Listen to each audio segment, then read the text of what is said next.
Greetings, dear chess fans and experts. This is FIDE Master Max Omariev with you. Today we'll take a look at how Magnus Carlsen plays blitz with 30 seconds on the clock.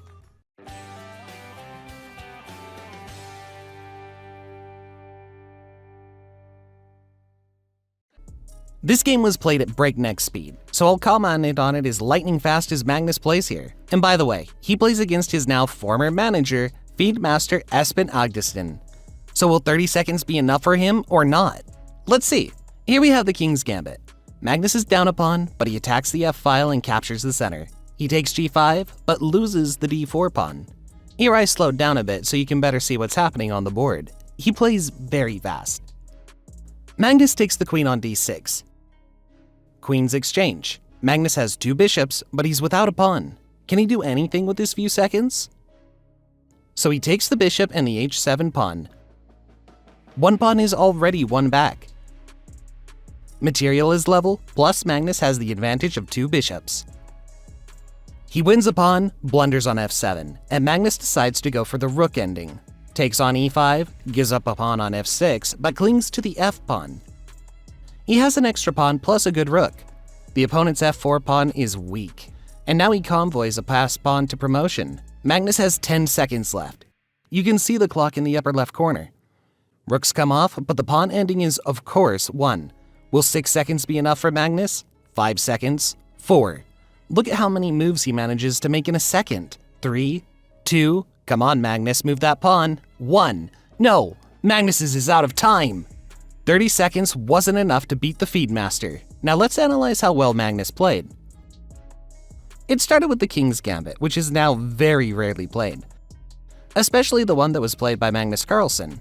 Well, by the way, the King's Gambit more often starts with a second move F4, but after knight C3 we get a kind of the Vienna game.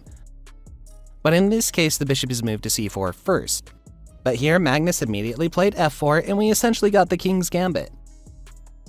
EF, D4, and here Espen plays G5. This move is not the best one. Queen H4 is stronger in this move order, and white has to move his king to E2. The point is that if we play G3, then black goes FG. We can't take the pawn with the move HG because the H1 rook will be in danger, so we can't play G3. We have to play king E2, and here we can play G5. So we prevent white from castling, the king goes to the center.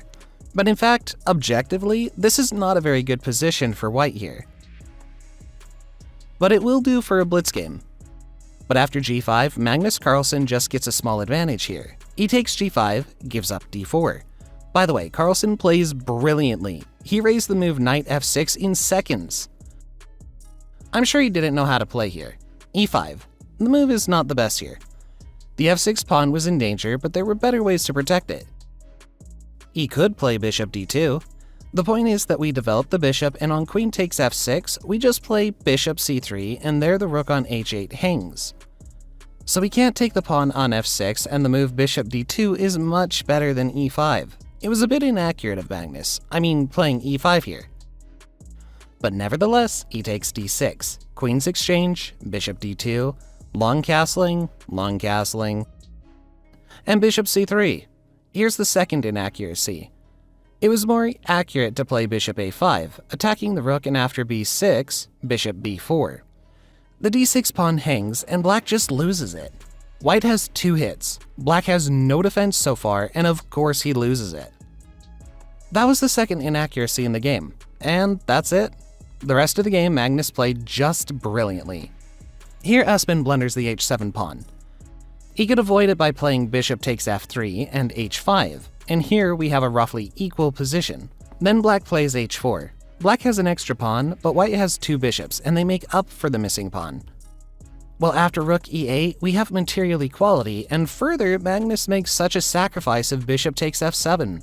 The point is that if the rook hits, the G6 knight is lost, and if the knight hits, then again, the knight on G6 is lost.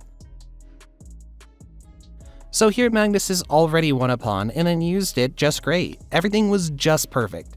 And let me remind you that he has just 30 seconds. Here, of course, he could have gone a bit faster after the pawn. Instead of playing king c5, he could have immediately played king e5, for example. Maybe then he would have had enough time. and promote the pawn here. He lost a bit of time here. He played king c5, then b6, and only then king d5.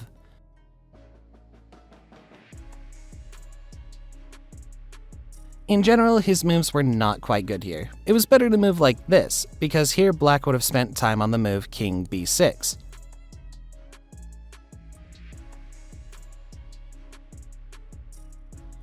And here white wins with no risk at all. No risk at all! With a lot of extra tempo. But the way Magnus played, here he literally had enough time to create a winning position. Here king f5, f4, he passes the move. And then he easily promoted the pawn. But unfortunately, there was not enough time. So as we saw, Magnus played just brilliantly with just 30 seconds. And I thank you for your attention. Hit the like if you liked this video and how fast Magnus defeated his manager. Subscribe to the channel if you haven't yet, and don't forget to hit the bell button as well to make sure you don't miss any of the upcoming videos. Also, check our Telegram channel and Instagram channel where we post only the latest news in the world of chess. Keep playing and studying chess, and I'll see you soon.